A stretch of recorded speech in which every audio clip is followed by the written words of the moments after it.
I think he could be the biggest figure in Argentina. Everyone knew who was going to be the best player in the world. He's a very special player. I think that he's the best player in history. I think it's the gift that God gave to him. My dream was to be a professional footballer.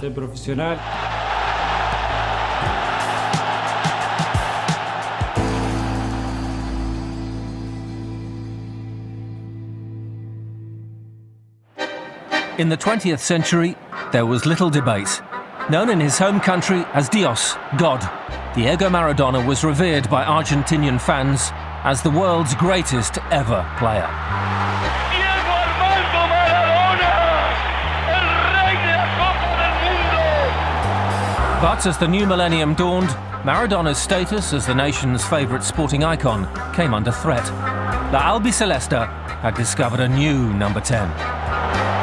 Here comes Messi, into overdrive. Messi!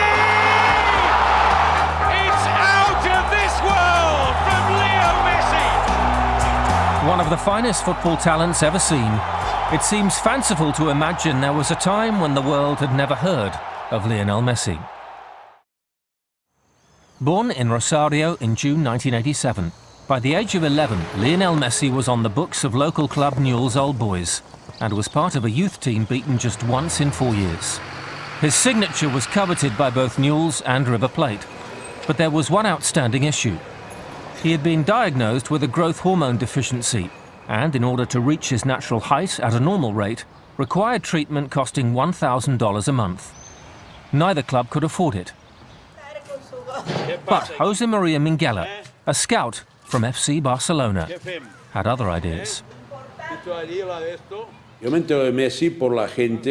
I found out about Messi through the people that I've worked with in Argentina on other things, on other players, through a school called Marca. They sent me a videotape, and there you could see him already doing these amazing things. It really seemed that he had the ball sewn to his feet, pretty much what he does now. But it was even more surprising to see that in a boy of 12 or 13 years of age. In the end, Barcelona decided to go ahead with it. Messi's new seat of learning was La Masia, the famous youth academy of the Catalan giants. And alongside many other future stars, such as Valdés, Iniesta, Puyol and Xavi, it was here that Messi would learn the Barcelona way. I arrived when I was 13. I came with my family. I spent time at La Masia, but I didn't sleep there. I was with my dad and with my brother in a house. I spent time with the other kids at La Masia. I ate there and I spent the day there. And that was good to help me adapt. It made everything easier and helped me a lot. I was his first coach when he came. I just was coach under 14 back in the season 2000-2001. When he came on trial, just before Christmas. Don't remember now, it was October, November, December. In 2000, I was coach under 14. I had already in this generation or promotion, born in 1987, Cesc Fabregas, Gerard Piqué, and many other players that are playing now in different countries at the first level. And then came Lionel Messi, and everyone realized that we were good for one great player. Former Barcelona president Joan Laporta made La Masia his priority. While Real Madrid had the Galacticos and were buying success, the Catalonians were building from within. But despite his obvious talent on the pitch, off it there was a moral question to be answered. I have to say that it never was a discussion from the football point of view. The discussion came from the human point of view. Because at this moment, and it looks that I'm talking about 30 or 40 years ago, when I'm talking only about 10, 11 years ago, but it was absolutely not normal to bring an under 14 player from Argentina to Barcelona. It was decided that Lionel's father would also move to Spain. There was already a rumour in the club that there was a special young player at the academy. So we started to go and see him. And I remember that he scored 4 goals in 14 minutes during one game. So we wanted him to join us permanently. And when he was 16 years old, we signed the first non-professional contract with him.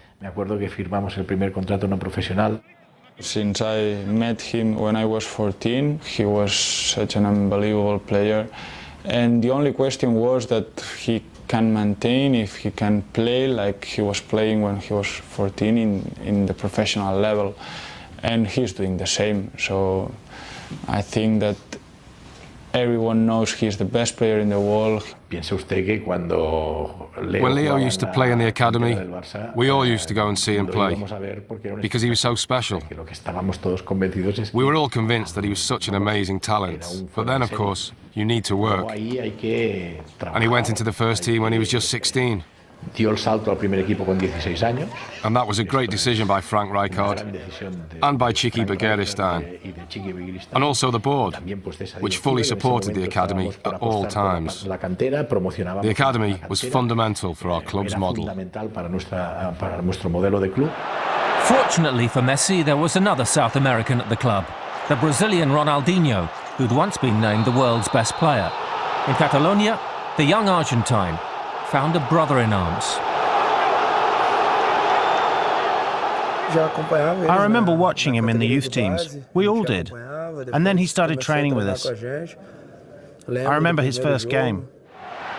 I was lucky enough to give the assist for his first ever goal. So he's a great friend. And it's lovely to see him giving so much joy to people who love football. There was a great connection between the two. Ronnie supported Leo and helped him too. Well, the whole team helped him, but Ronnie was the point of reference. But I think the whole team immediately realised that this 16-year-old kid was going to be the best player in the world. I think the first person to realise this was Ronaldinho, because Leo was already able to do great things. He had all the tricks. But his talent is not just his dribbling. It's not just his skills or his speed on the ball. But he also has goals in him. He's also a winner. And he enjoys himself playing football. Ronaldinho had that too. He always played with a smile on his face. We all saw that he had so much quality. I was lucky enough to see him when he was a kid in the youth teams, and then training with him and playing alongside him. Everything he's done is what we always expected of him. It makes me very happy to see a friend shining so brightly. Dutch coach Frank Rijkaard gave Messi his league debut in 2004. Ronaldinho had been the star attraction at the Camp Nou, but Messi was making a name for himself and took on the mantle with more frequent appearances. He was one of many youngsters from La Masia beginning to make the breakthrough. Both Ronaldinho and Rijkaard played a major part in his development, and if progress was slow, Messi remained philosophical, testament to his upbringing and his own character. The Barcelona first team is very strong this year, and I think they can achieve a lot. But it's true, there's lots of games as well, and there'll be some opportunities for players like me to play in the first team this season. His home environment was great, very united. And I think that's helped Barca, and it's helped Leo. Leo is a very sensible person. He's as humble today as he always was, despite being so famous. But remember, when he was a child, he played as well as he does today. He was incredible.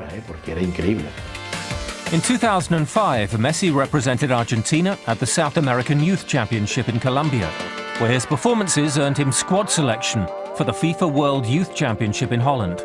Argentina won the title, with Messi scoring 6 times. His stock was rising.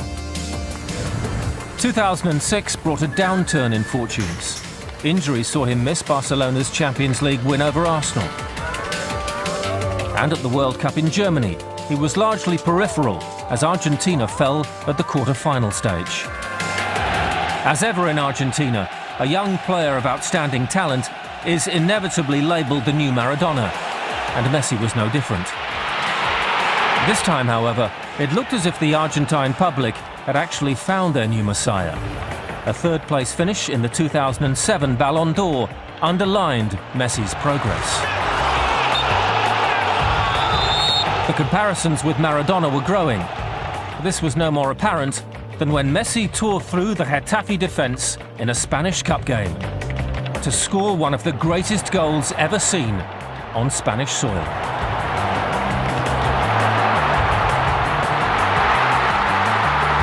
It was eerily reminiscent of Diego Maradona's famous World Cup goal in 1986 against England. Messi could now lay claim to being the greatest of them all. He was just a young boy when I came there, and I saw him sort of mature into a man on the pitch. He was just, everyone knew he was going to be the best player in the world, or everyone talked about it. And for him to have been able to live up to all the hype and the talk, it's a great achievement, and the way he does it as well, the way he conducts himself is, I think, is an example to anyone. I've not seen everyone play, but of those I have seen play, of course, the ability he has to change a game is fantastic. Incredible. The following season saw Messi become a first-team regular at the Camp Nou. He scored 14 goals in 26 matches, including a hat-trick against Real Madrid in El Clasico.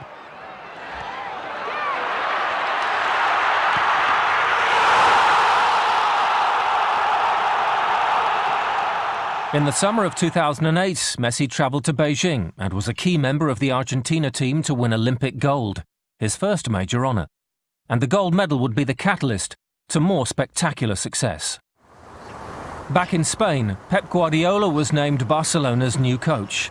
A member of the club's 1992 European Cup winning team, he progressed from managing the Barcelona B team. And a superpower of the European game was reborn.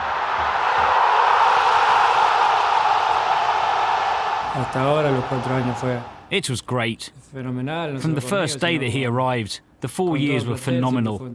Not just with me, but with the whole squad. He was always a very approachable manager. He took care of us off the pitch as well as on it, and it was great having him here. Still only 21, Messi's talent was clear, but under Guardiola, he matured as a player and began to offer much more. From the moment that Guardiola arrived at the club, we all knew we'd have to work very hard to win titles. Go past everyone, dribble, because it's what he likes and enjoys. He does that thing better than anyone. But then he goes one step further regarding the team. Messi doesn't think of winning just that game. He's thinking of winning the title too. He was not alone. Barcelona was now a team packed with internationals at the top of their game. Many of the starting 11 had graduated from La Masia and were fully integrated into the tiki-taka style of football. It was a system that delivered a League and Cup double in Spain in 2009, before a Champions League final in Rome against Manchester United, in which Messi played a starring role.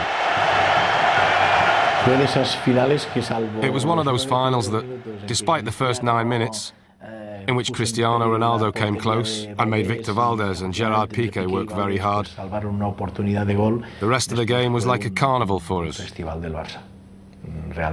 And this was acknowledged by the British press and by Manchester United too. We played fantastically well.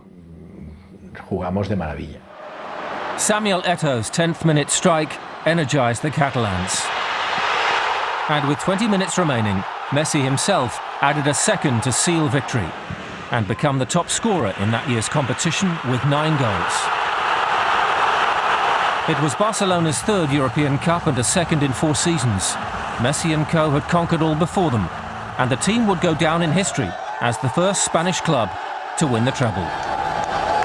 What he has made him the best player in the world is that he's got great talent and great mentality. I've never seen a player that young with that much hunger to train, just to be coached. I remember him just finishing the training sessions and just this willingness to be the next day to train once again. Messi finished the season with 38 goals and won the Ballon d'Or for the first time. It would not be the last.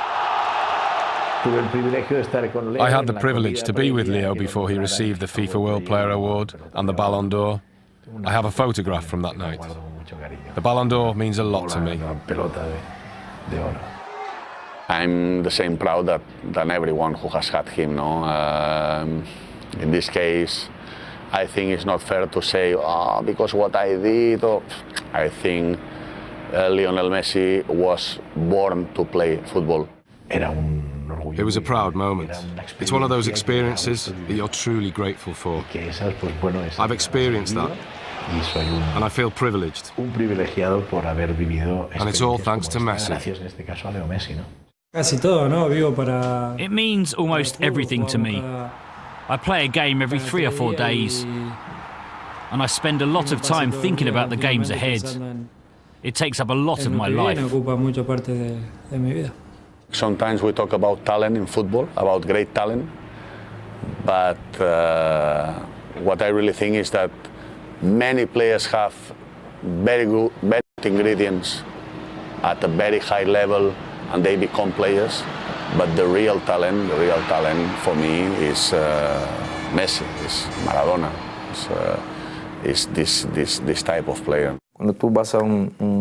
When you go to a good restaurant and eat a great meal, and what comes with it isn't good, then the meal is a disaster. Messi is the main course, and the rest of us are the finishing touches to the dish. And we help to make it even better. Messi had become one of the biggest and best paid superstars on the planet, and with fame comes adulation. But a strong family, along with the assistance of the staff from La Masia, ensured that Messi remained grounded at all times. And off the pitch, this boy next door became a husband and a father. It was very clear in his mind that the future of his family was depending on his success, all right, in terms of in order to offer them a better life. I think this was a pressure, that usually this pressure is too much pressure for a young lad. But in that case worked as a positive, I think. Usually it's a negative, because you put that pressure or you feel that pressure that young, I think it's too much. But in this case, he's a fighter. He's so focused in football. Sometimes I think he must be sleeping with the ball. It's the ball and him and the ball is all about this. It's his life. The league titles in 2010 and 2011 added weight to the claim that this Barcelona team was the finest club side ever to play the game. Dancing to their own beat, this was a blend of the Argentine tango and the Spanish flamenco. Because of how we get on, we spend a lot of time together. We spend more time together than with our families almost. And that makes us very united and makes us strong. But the Barca way and the Messi way requires more than just raw talent. We take training sessions very seriously. Our manager never has any complaints. We're very professional. That team ethic led to yet another Champions League final in 2011. Fierce rivals Real Madrid had been defeated in the semi-final with 2 goals from Messi, the second cementing his reputation as the world's best player. Real's very own superstar Cristiano Ronaldo, the pretender to Messi's crown, was left in tears as Barca headed to the final in London. I was in the press box at Wembley. I had Barcelona fans on this side and Manchester fans on the other. There were more on the Manchester side, but there was a gap in the middle for neutral fans. And I remember how some people would say about Barcelona, wow. Barcelona's performance exemplified their philosophy. Pedro opened the scoring, but Messi was United's chief tormentor. Messi's amazing performance. Alex Ferguson played Park Ji-sung in front of him. But Messi almost dismissed him and would bypass him with his first movement. He wasted a player, he couldn't do anything. It was an extraordinary display. Messi's 53rd goal of the season gave Barca a 2-1 lead. before his dazzling footwork paved the way for David Villa to seal a 3-1 win, and Barcelona's third UEFA Champions League in an astounding trophy-laden 5 years. It was a display that typified the club and the mesmeric brilliance of Lionel Messi.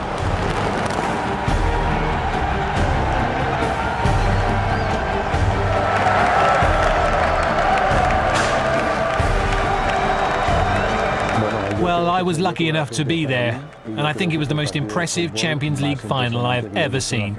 The football played at such a tempo, and at the end of the game I saw Ferguson looking for Messi to shake his hand. I saw things there that I've never seen before and will probably never see again.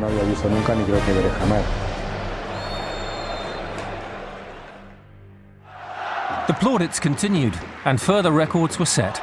He scored 68 goals in a single season, and in 2012 surpassed the 40-year record set by German legend Gerd Müller of 85 goals in a calendar year. Messi ending with 91. It was a staggering achievement, even by Messi's own implausible standards. And the year ended with a fourth consecutive Ballon d'Or. Teammates Iniesta and Xavi were second and third. It meant Messi became the first player ever to win the world's Best Player award more than 3 times. He is just incredible. It's simple as that. It's not something that you say, he does this or does that. He's just incredible. Once he sets off, there's no stopping him. Basically, as a professional, you see that day after day, he's evolved in an amazing way. Only he knows what he can achieve. And that's amazing. To maintain that level of performance. And not only to maintain that level, but to improve on it year after year. It's crazy, almost unique. Because we've already said so many things about him, it's difficult to say something new or something better. Without doubt, he's number one, the best player there is today in football, and certainly one of the best in history, if not the best, for everything he's achieved, because of his age, for all of the records he keeps breaking. In every game he's decisive. He's a very important player. He's a lad who, in spite of being a player who scores goals and has to be selfish, he still provides a load of assists. People find it hard to praise Leo in this sense, and for us, he's still number one. Messi has played all of his club football in Europe. Argentinians can only catch glimpses of their favourite son on television, or when he returns home to captain the national side. And when he does, adulation and expectation follow him wherever he goes. When Lionel plays well, we improve a lot as a team. When we give him the ball, he always manages to keep our opponents under pressure. And this, of course, lifts the whole team. He's very quick, with a technique that's out of this world. I think these are the qualities that have made the whole world fall in love with him. And despite the success, the wealth and the fame, the world also recognises Lionel Messi for what lies beneath the all-time great. The shy boy from Rosario who simply loves to play. You have to fight for what you want in life. My dream was to be a football player, to be a professional, and I always fought for that, to make my dream come true. And with sacrifice and effort, luckily, I was able to make it happen. Messi al arco.